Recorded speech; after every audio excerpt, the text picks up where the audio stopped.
Just before we start, Anson, I just wanted to say, come on, you Spurs. Yeah, come on, you Spurs. Great night last night. Great result yesterday. Anyway, we could do it after the full 7 minutes. I probably should. How are you doing? How are you doing? Yeah, really good, thanks. Yeah, really good. I love the show. I mean, you're all playing such iconic and well-known characters. But you never kind of want to veer into being an impersonation. You just want to kind of capture that essence of them. How difficult was that, and how fun was it to play sort of such well-known people as the ones you are? There's definitely a line you have to tread, isn't there? Of, you know, you have to accept at some point it's not a documentary, and we're actors hired to read a script that we didn't write, ultimately. So that is a line that you have to tread, because it is a fictionalization. But I think we all just became such big fans of our characters that we chased authenticity as much as possible. Mm-hmm. Yeah. I think they were written so well, and with such detail and care and nuance that it was sort of set up for us. We only had to sort of bring the essence to it. Yeah, because Louis, I was reading that you said you didn't know a great deal about Sid Vicious when taking on the project. Do you think that actually helped in some way? Because he was kind of like a blank canvas for you. Yeah, I was thinking that, to be honest. I think it did. I didn't go in with any formed ideas. I guess I had that same subconscious knowledge that I think everyone really has to some extent, that he was just a sort of evil force, or certainly sort of bad. Sort of, I don't know, you just associate him with all the sort of wrong. He's a wrong un. Yeah. But I came in with that. So that was kind of nice to have that disproven. But yeah, I did. I love not knowing too much about them, because I could just, I spent the band camp just learning everything I could, basically. Yeah, in fact, Jacob and Anson, did you get to meet the real people at any point? I got to meet Paul a few times, which was really great. He was, really, really useful with sort of like helping me learn the drum parts, which is quite kind of surreal. You're like playing and you're like, oh, that's the guy that actually wrote this. You know, this is, but it's great to have him involved. I unfortunately did not get to meet John Lydon.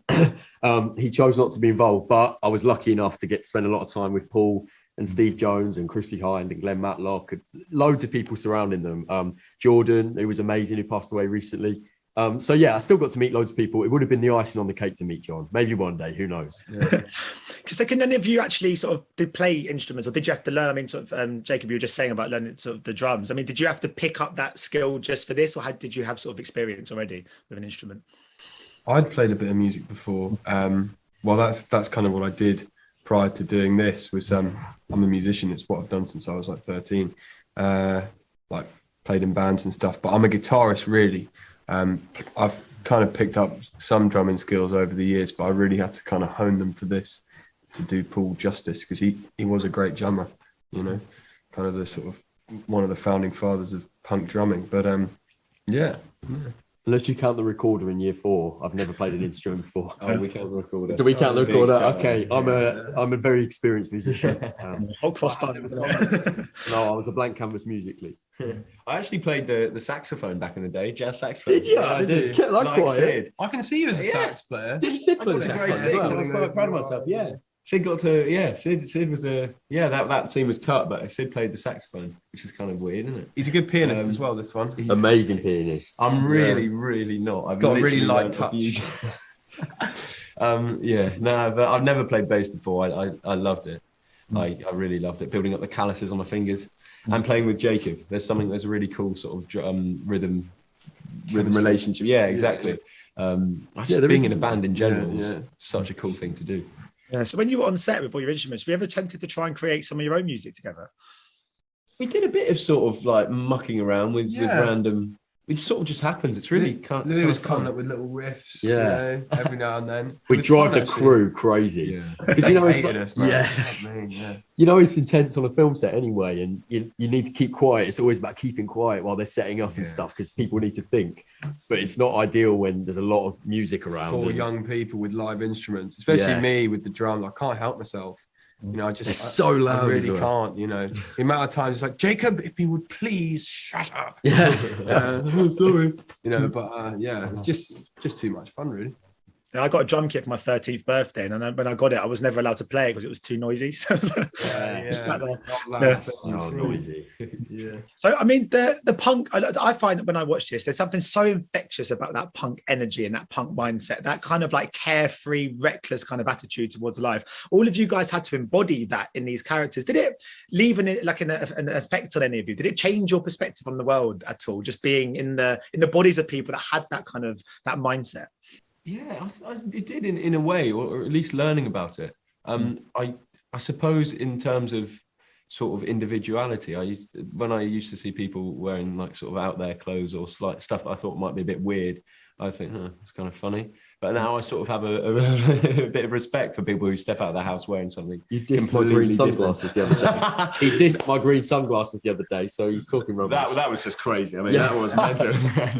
But no, I think it's cool when people sort of have their own style or, you know, a bit of individuality. I think there's real power in that. So I respect anyone who can do that. I got sort of quite sad watching this, feeling like my generation didn't have an alternative to punk. In my formative years, I don't think I witnessed the birth of a musical genre like my dad would have when he sort of got to live through punk that way. But and also just a genre that had such big implications on kind of culture. What do you guys think is the modern equivalent to punk? What do you think is the closest we've had to punk?